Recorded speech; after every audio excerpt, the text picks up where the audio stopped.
Howdy folks, Jay Boone from Emerald City Guitars in Seattle down here for my pick of the day. And today I've got a really amazing guitar that I picked up at the Dallas show. I just couldn't help myself. So this is an original 1954 Stratocaster. So as you Strat nuts know out there, 1954 was the first year of production for the Stratocaster. And I saw this beauty down on this cat's table the first day we were down there in Dallas, and man, just that piece of ash on this guitar literally blew my mind. It is the prettiest piece of ash that I've seen on a 54 Strat. And at first glance I thought, oh, it's a one-piece body, but it proved not to be. I've seen several 54s that at first glance it's like, that's one piece. But then, like on this one, you see just a little line right there where they lammed just a little small portion onto the edge of that big, huge piece of ash there. So man, it's like, I don't know what, 95% of it is one piece, which is really cool. And it just looks so amazing. The grain is fantastic. It's a guitar that weighs almost exactly 8 pounds. So not a super light one, but not super heavy. And a lot of the 54s have a little bit of weight to them. Most of the ones I've had come through my shop are, you know, in between 7.5 and 8.5 pounds. So this guy that I bought this from down at the Dallas show is a gentleman from Tallahassee, Florida, and he acquired this guitar a bit ago, and a few of the pieces were missing, some of the parts, the pickup covers were in pretty bad shape. So he painstakingly went and found original parts, the little bits and pieces to complete this.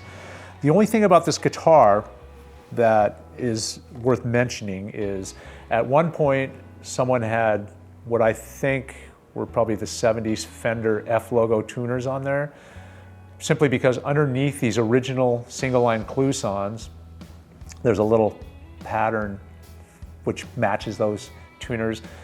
The holes were doweled. The stem was the same size, so the holes have never been reamed out.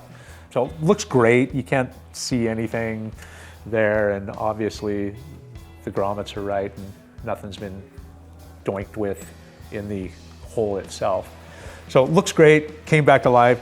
One other point of interest, at some point, some guy in the past had replaced the volume pot on this. And I've seen this before. Apparently he had an oversized pot he was putting in, so he chiseled away a little bit to accommodate a larger pot, which has since been replaced with a regular sized pot, albeit not a 54 pot, but a proper sized one. These two pots are original, knobs original, three-way switch, switch tip, pick guard. Everything's proper on this guitar now, and it's a really snappy, fierce sounding 54 Strat. I really dig this guitar. So the neck date and the body date are very close, are both from 1154, so it's a late 54 Strat with, of course, the TG initials in there, which we always like to see, Tadeo Gomez, one of our favorite guys from the 50s. So again, man, I was excited to get a 54 Strat. They're kind of hard to come by, and it's just such a great historical piece that I couldn't pass on it, especially with just that beautiful ash body, having all the parts brought back to original, except of course for that pot. I am looking for a 54 pot because I'd like to get that in this guitar to round that out, make it complete. But for now, it's fully functioning, it works great, and that's the only little piece of the puzzle that's missing. Also included, the original middle pocket tweed case for this beauty, and it's in really nice shape, like the guitar itself. So generally, we'll sell 54 Strats up into the upper range price because they're, again, a very important historical Fender guitar and pretty hard to come by. This guitar will be somewhat more affordable just because of the little work that's been done around that volume control pot and the little doweled footprints of the holes from the previous tuners. Visually looking at the guitar with the pick guard on it and those original tuners back on, it looks amazing. It's a beautiful piece. The neck is perfect. It's got some nice wear. As you can see, the guy played well up to the 15th fret here. And it's just a very comfortable, easy guitar to play. And it sounds great, as you're gonna hear We're going to have our friend Aaron Hiebert do a demo on this guitar through this 1966 Pro Reverb, which we recently featured with another Strat. Sounds great. It's an original condition amp that we really dig. We just got it in the shop and it sounds really, really cool with Fender guitars. So without further delay, we're going to turn it over to Aaron Hiebert, and he's going to play some nice Strat stuff again on this beautiful first year 1954 Fender Stratocaster. Take it away, Aaron.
So there you have it, guys. My pick of the day, an original 1954 Fender Stratocaster. That's the first year of production, running through an original 1966 Fender Pro Reverb amp. Loving this guitar, man. Thanks for tuning in. We'll see you next time.